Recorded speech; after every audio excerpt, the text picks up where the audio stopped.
Welcome to the EPG Pathshala program of the UGC in linguistics.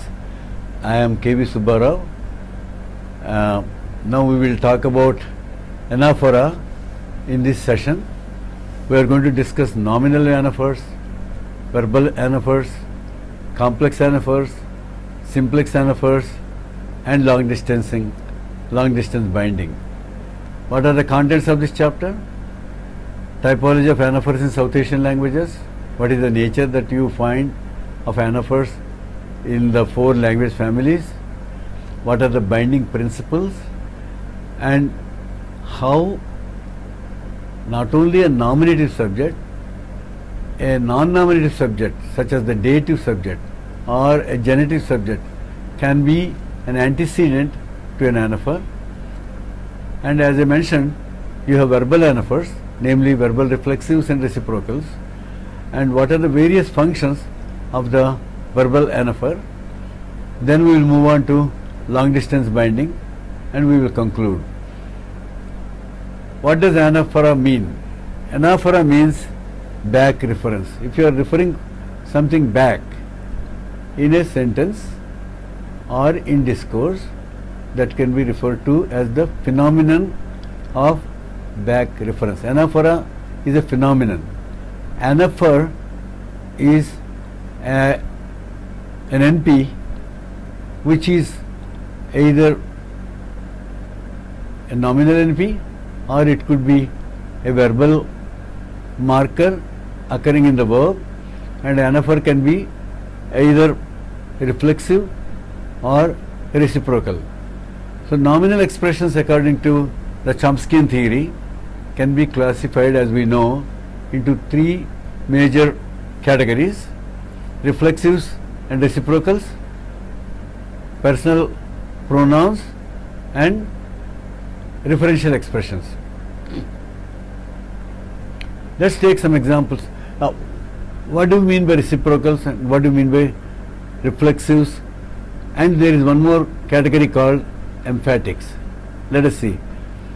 In English you have myself, ourselves, yourself, yourselves, himself, herself, itself, themselves in first person, singular and plural, second person singular and plural, third person singular and plural. So respectively. So what you have here is like I saw myself in the mirror. Myself occurs in the direct object position. It is a subcategorized argument. Therefore, we label myself as a reflexive pronoun. But you also have myself occurring as an emphatic. I myself went there. We ourselves can do it. In these sentences, myself and ourselves is not an argument, it is just an adverb, in contrast to we saw ourselves, where ourselves occurs in a subcategorized position as the direct object. We ourselves went there. Went is an intransitive verb. Ourselves is not a subcategorized argument, it is just an adverb occurring there. Anaphors, there are 2 types of anaphors, nominal and verbal. By that we mean a nominal anaphor can occur in an argument position, whereas a verbal anaphor occurs in the verb. The anaphors are further classified as reflexives and reciprocals. Then you have nominal anaphors that can occur in the direct object position, indirect object position, oblique object position, as we shall see. Some languages may have possessive reflexives also. For example, take in Hindi, Radha ने अपने आप को शीशे में देखा. In Hindi, अपने आप को, that is a complex anaphor, herself occurring in the direct object position, and you have को, the accusative marker occurring there. Radha ने अपने आप को शीशे में देखा. So अपने आप को is a complex anaphor, as we said just now. The second part of the complex anaphor can be dropped. You can also say Radha ne apne ko dekha.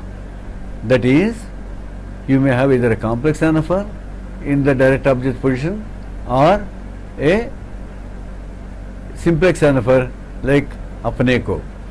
Similarly, in Telugu too, you can see an example in 2. Radha tanani tanu pogudukundi. Pogud is the verb to praise. Radha is the subject. Tanani tanu is again a complex anaphor. Tana means self, ni is accusative, tanu is self nominative. That means in Telugu, just as in Hindi, it's a complex anaphor, and the complex anaphor carries the accusative marker on the first part of the anaphor, tanani. Whereas in Hindi, apne aapko, the entire anaphor carries the co-marker, that is to the right of aap.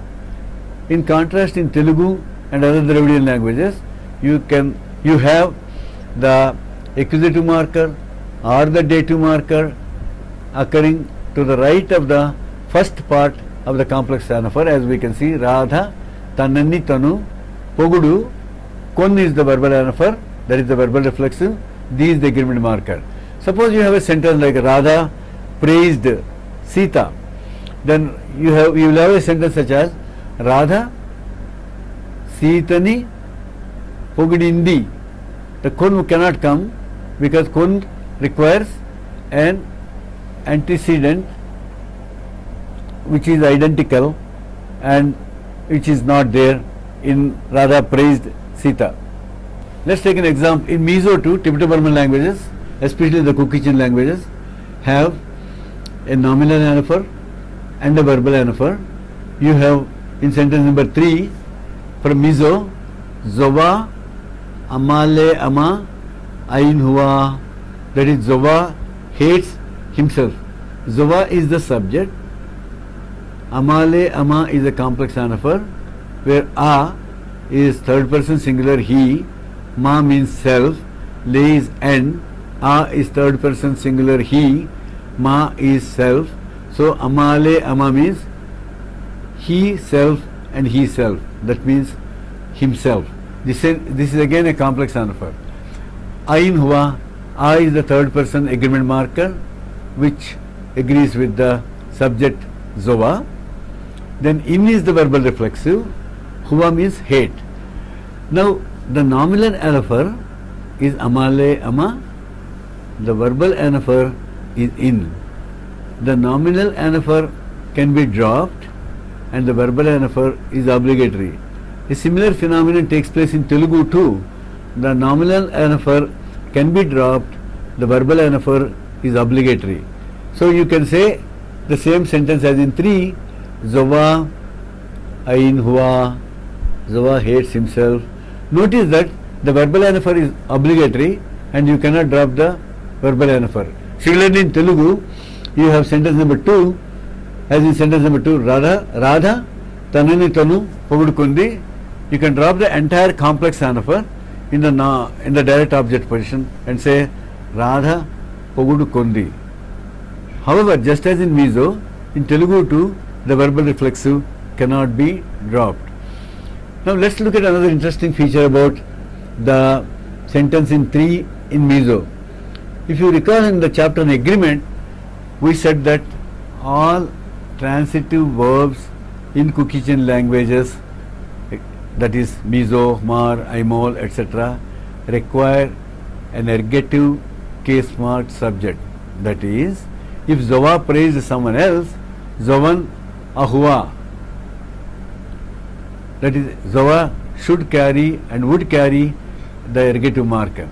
But in this sentence, Zowa hates himself.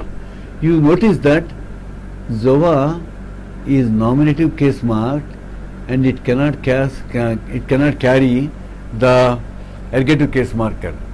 What is the reason? The reason is when you have a verbal reflexive in the verb is detransitivized. That means Hua, hate, which is otherwise transitive, becomes intransitive when it is in Hua. As a result, Zowa, Amale, Ama, Ain hua. However, one point of interest is in the speech of younger generation these days in Mizo, there are a few speakers who would say Zovan, Amale, Ama, Ain hua.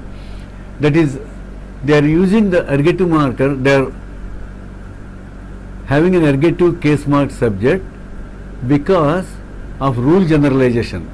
Because with when the subject and object are not identical, you have an ergative marker. The same principle is applied when the subject and direct object are identical and they use the ergative marker with the subject. In Khasi too, in contrast to Mizo, the verbal reflexive is optional, but the nominal reflexive is obligatory, and the nominal anaphor is polymorphemic. You can see the sentence as in Ulam upait in dalade yalade hakayit. You have the complex anaphor. Oh, Khasi is a verb medial language, you must remember that.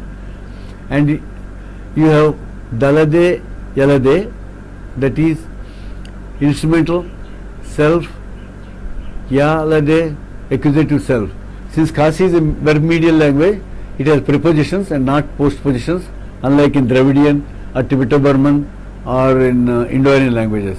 So you have Ulam, Upet, he is the verbal reflexive which is optional, Dalade, Yalade, Hakayit, Ha is the locative, Kait in the mirror, Hakayit in the mirror. That is, Lem looked at himself in the mirror. Let's now go to Munda language, where you don't have the nominal anaphor at all, you only have the verbal anaphor. Since Munda language carry agreement markers, subject, object, indirect object, pronouns can be freely pro-dropped. So you have the subject pro-dropped in sentence number 5. You have Arsi Reim in the mirror. M is the third person agreement marker. I shall come to that in a minute. Nell is the verb to see. K is the past tense marker. Na is the verbal reflexive. A is a declarative marker or finite marker. In every sentence in North Munda languages, namely Santali, Ho and Mundari, number 1 must carry a finite marker A at the end. Number 2, the agreement marker of the subject occurs on the constituent which is pre-verbal. Here you saw yourself in the mirror.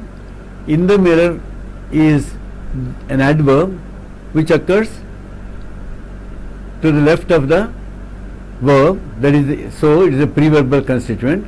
So you have Arsi Reim, the subject agreement marker U reflects here as an agreement marker in as M in sentence number 5. Now Nel Kana. Nel is the verb to see.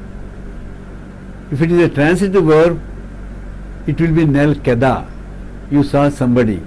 If it is an intransitive verb, the N, the verbal reflexive comes and it will be Nel Kena. You have a verbal reciprocal too in these languages. There is no nominal anaphor. You take a sentence such as they duel hit each other. Each other is the direct object. You can see in sentence number 6 there is a 0 there, where in the direct object position, showing that there is no nominal reciprocal like each other in English or ek dusre ko in Hindi. Unkin, they duel, dal pal, da pal, kana. Let me repeat the sentence. Unkin dapal kana. Notice that unkin is the subject and the subject is a preverbal constituent. Therefore, the subject agreement marker occurs on its own, namely unkin kin, that is repeated. So, dapal, da is the verb to hit, dull is the verb to hit. The verb is split into two. The pa, the reciprocal marker, occurs after the first syllable, da, pal, kana. Na is the verbal reciprocal, which is compulsory or obligatory. So, unkin dapal kana. The interesting part is the verbal reciprocal occurs to the right of the first syllable. Now, there are three binding principles that you must have studied in your syntax course, which are: an anaphor is bound in its local category, which is called the principle A. Principle B, a pronoun is free in its governing category, GC. And principle C, a referential expression must be free everywhere. It should be interpreted as having a disjoint reference from every C commanding phrase in a sentence. We have now so far discussed nominal reflexives, nominal reciprocals, verbal reflexives and verbal reciprocals. We have noticed that in Dravidian languages, when the verbal reflexive or reciprocal occurs, or in Kukichin languages, when the verbal reflexive or reciprocal occurs, the nominal reflexive is obligatory. We have also noticed that in Khasi, the verbal reflexive is optional, whereas the nominal reflexive is obligatory. And we have also noticed that in Munda languages, namely North Munda languages, namely Santali, Ho and Mundari, there is no nominal reflexive indigenously, namely it is not there in the parent proto language, and you only have the verbal reciprocal or verbal reflexive. We have so far seen that a nominative subject can be an antecedent to an anaphor. In South Asian languages, a non-nominative subject also can be an antecedent. A non-nominative subject that C commands an anaphor can be an antecedent to a possessive anaphor or to a nominal anaphor. As you can see in the following example from Hindi, बच्चों को अपनी बिल्ली दिखाई दी. दिखाई पड़ना, to be visible, to catch sight or to appear, requires a dative subject in many Indo-Aryan languages, a genitive subject in Bengali and Odia, Assamese. So, बच्चों को in Hindi, the subject is dative case mark, the children. Apni billi, apna is a possessive reflexive. Since billi is feminine, it is apni billi. Dikhai padi, since the subject is dative case mark, the verb agrees with the bare NP, that is which is in the nominative case. Apni billi, बच्चों को अपनी बिल्ली दिखाई दी is in the feminine singular. Sight, give, perfect, that is feminine singular. The dative subject can also be an antecedent to a complex anaphor. For example, take an example from Telugu. Prasannaki tana meeda tanaki jali puttindi. Prasanna pitied herself, and the subject, a verb like pity requires the subject to be dative case marked. So Prasanna is dative case marked, and Prasannaki is the dative NP. That's an antecedent to the anaphor on herself. Tanamida Tanaki, again is a complex anaphor, is the first part of the anaphor that carries the postposition Mida on, and the second part carries the case copy of the subject, namely Prasannaki. So Tanamida Tanaki is, Mida is the postposition that the predicate requires. So Tanamida, and Tanaki, Tana is self, and Ki is a copy of the postposition from the subject. So Prasannaki, Tanamida Tanaki, Jali Puttindi. Bengali, in contrast, has genitive subjects, in contrast to Hindi or Punjabi or Kashmiri or Dravidian languages. So you have in Bengali, Gopal er Nijeke bhalo lage. Gopal likes himself. Here, Gopal is the antecedent of the anaphor Nijeke. Nijeke is in the, K is the accusative case marker. Nijeke is in the direct object position, and Gopal er is a genitive subject. So what the sentence from Bengali shows is that a genitive subject can be an antecedent to an anaphor. We shall now move on to the next part of the discussion, namely what is the nature of verbal reflexives and verbal reciprocals.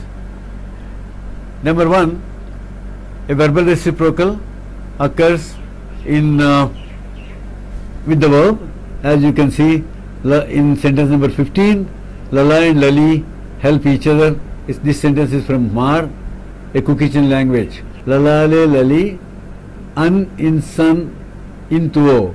That is Lala and Lali, an, third plural, in, verbal reciprocal, san, help, in, again the verbal reciprocal repeated, tuo, each other. So Lala and Lali, an insan tuo. Notice here too, though the verb is transitive, though the verb help is transitive, the coordinate subject Lalale Lali does not carry an ergative marker, for the simple reason that, notice that in Mizo, Mahar and many Cookican languages, when the verbal reflexive or reciprocal occurs with the verb, the subject cannot carry the ergative marker because the verb is detransitivized. Can we provide some further evidence in support of what we are saying? Yes, there is further evidence, namely in Dravidian languages and in Tibeto-Burman languages, the verbal reflexive occurs as a detransitivizer or an anti-causative marker. What do we mean by detransitivizer? Take a verb such as open, and open in English is transitive as well as intransitive. The door opened, open there is intransitive because the verb takes only one argument. John opened the door, open there is transitive because it has two arguments, John the subject, the door the object. In Telugu, for example, in sentence number 16, what as you can see, Talupu Teruchukundi, the door opened, the verbal reflexive occurs with Teruch, open. Whereas in sentence number 17, you can see Madhavi Talupu Terichindi. Here the kon, the verbal reflexive, cannot occur because kon is a detransitivizer. In Madhavi opened the door, Madhavi is the subject, Talupu is the direct object, Teruch is the verb to open, in is the past tense marker, D is the third person singular non-masculine agreement marker. And if you put a kon here, Madhavi Talupu Teruchukundi, that has a different interpretation, that will be as a self-benefactive. It does not carry the meaning of a verbal reflexive. Now let's move to a munda. Take an example. Let's take an example from Ho, a Munda language, where the verbal reflexive that occurs with the verb functions like a passive marker. The question you might ask me, why is it a passive marker? What is the relation? Recall that when you have a passive, the verb is detransposed universally. Like John read a book. Read is a transitive verb. It has two arguments. The book was read by John. Was read is not transitive. It can take only one argument, namely the book. By John is an adjunct. Therefore, any passive predicate is an intransitive predicate. Right? Ho is a language that belongs to the Munda language family. The verbal reciprocal or the verbal reflexive is homophonous with the passive marker in Ho. As you can see in sentence number 38 on the screen, you gave yourself to God, or you are given to God. The sentence has two interpretations. Singbonga tarem Emma Kena. Emma means to give, K is your past tense marker, N is the, either it could be interpreted as a verbal reflexive or it can be a passive marker. If it is a verbal reflexive, the interpretation will be you gave yourself to God. If you ambiguously, the sentence can mean you were given to God. So thus we notice that the passive and the verbal reflexive in Ho are homophonous. The verbal reciprocal in Khasi has the interpretation of a group marker. The children as a group are eating food. Kikinna Kia Bamya. Kikinna, Ki is the plural marker, Kinna is the child, plural plus child becomes children, Ki is the agreement marker, plural, Ya is the group marker, Bam is to eat, Ya is the rice. Recall that Khasi is a verb medial language. Let's now move on to long distance binding. An anaphor may have an antecedent beyond its own governing category and thus is co-indexed with an antecedent in a higher class.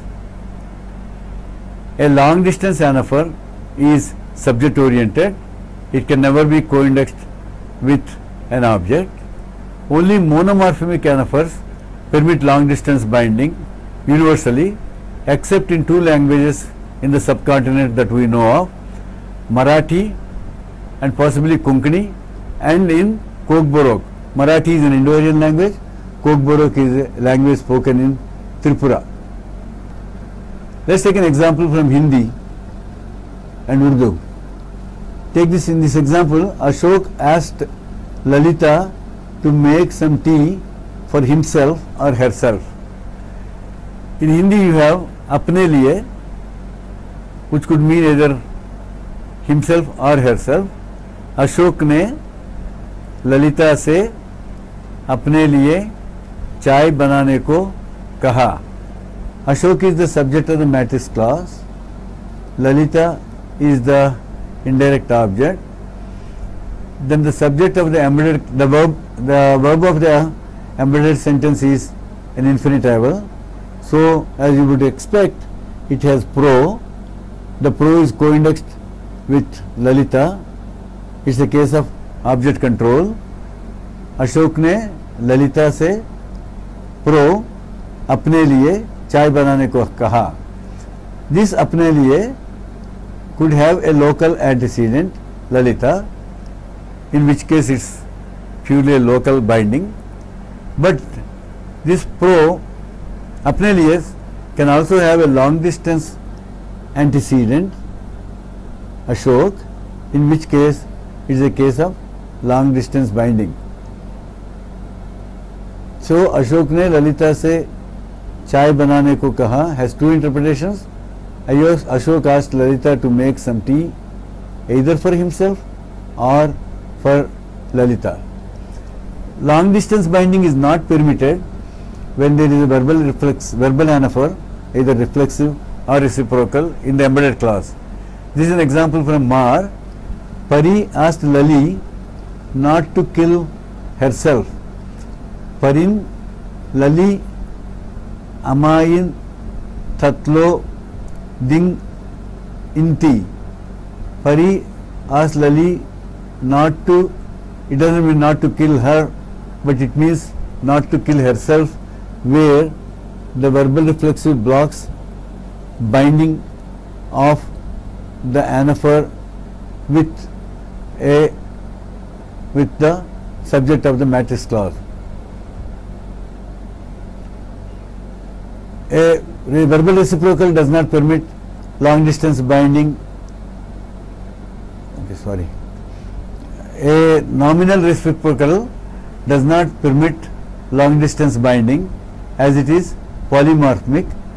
No polymorphic anaphor in many of the languages of the world permits long distance binding. As you can see in example number 25 from Hindi Urdu, सारे teachers ने बच्चों को एक दूसरे से ना लड़ने को कहा. All the teachers asked the children not to fight amongst themselves. So we have noticed that a verbal anaphor blocks long distance binding, a complex anaphor blocks long distance binding, and it's only a simplex anaphor that permits long distance binding. In conclusion, in this unit we have discussed the nature of anaphors, nominal and verbal. We have shown that the verbal anaphor is a detransdivisor. It can have many other functions other than simply being a verbal reciprocal or a verbal anaphor, and long distance binding is permitted only with monomorphemic anaphors, that too when there is no verbal reflexive or reciprocal in the embedded clause. Thank you.